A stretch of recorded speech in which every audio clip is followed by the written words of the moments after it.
Buenas and Hafade one-timers. Here's a little tutorial on a project that I did at Turon Sands Plaza, a fountain in the center court for everyone to enjoy, built completely from scratch, with 2 helpers and 4 days. Starting off with your floor, making sure that there are no tourists on your workspace.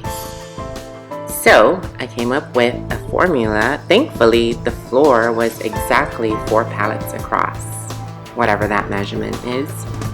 So we went 4 across the front, 4 across the back, and 2 on the left and the right. At this point, there's no need to nail or attach any of the pallets together because the PSI of the water inside, as well as the plants and all the decor we're putting on top, will pretty much weigh it down and keep them together. So the first step is this tarp, basically, which is going to protect the belly that we put on top from any nails or pieces of wood that are hanging out.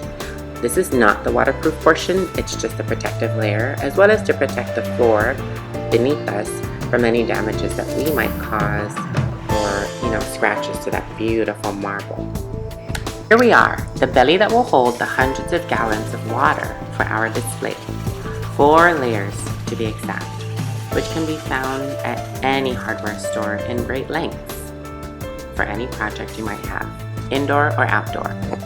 And now for the focal point of the display and the water feature, I needed something to scale that would be visible and wow the people from the entrance of Turon Sands Plaza.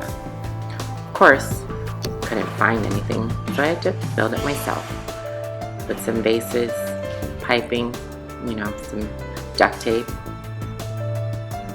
and all the while keeping in mind you have to drill through every single piece and run tubing for the water and whatever mechanics you want to put in. Goes that piece and the top portion. Ta-da! That'll work. And we wait to fill up all this water.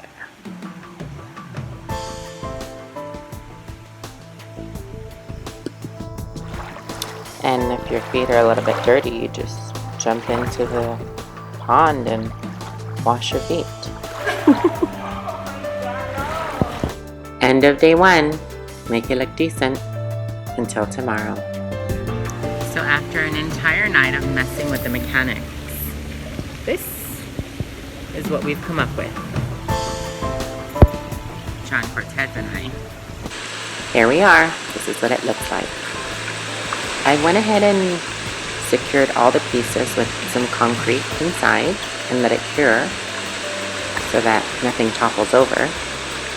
And the top piece wasn't shooting enough water, so I took another pump to pump out like a flooded house and ran it from the bottom, which is why you see that little green hose pumping even more water into the last level so that it just spills.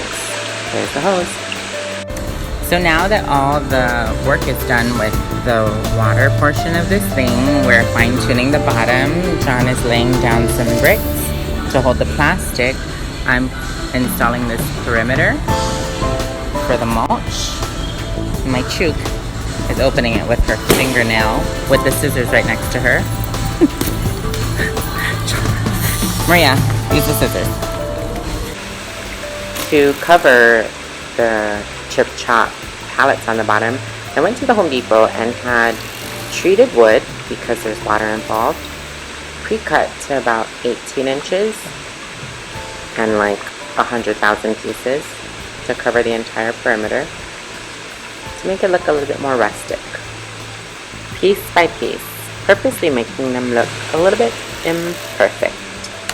To start the landscaping, I got about 20 bags of mulch and just pour them all over the trash bag looking contraption so that I can start landscaping it everywhere.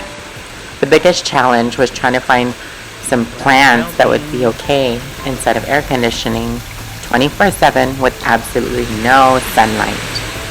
It was a bit difficult, but we found a few. How freaking cute is this?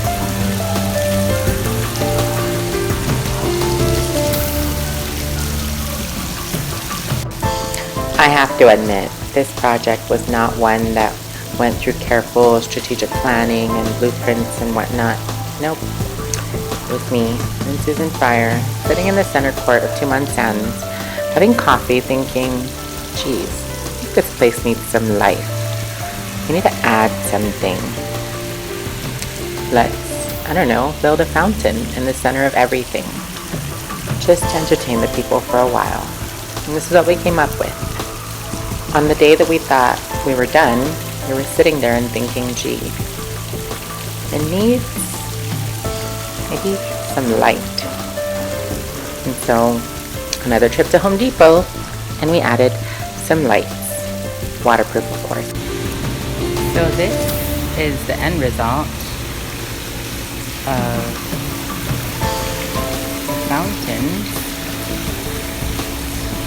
the fountain, Tumon Sands.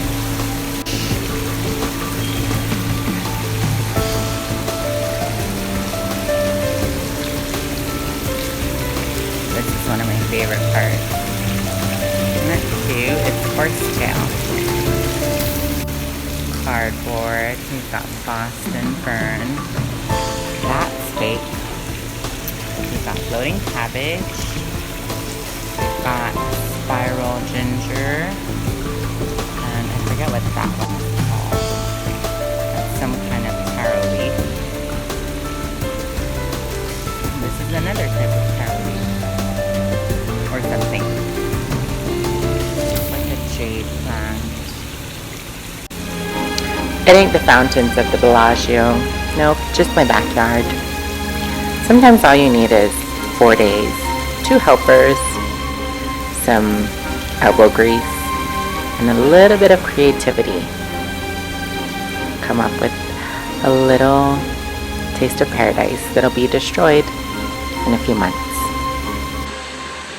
A huge thank you going out to John Cortez and my girl Joven for their help, and to Susan Fryer and Monte Mesa for entrusting me with the project with no planning. Thank you to my sister Jeffrey Papatko and Spellissima for these lovely bird cages, and for the staff and guards of Tumon Sands for helping and cleaning up after me every time I was done. Thank you. Until next time, like, subscribe, and share, and comment below. We'd love to hear your thoughts. Tune in next time for another do-it-your-own-damn-self video. Thank you, One-Timers. Adios!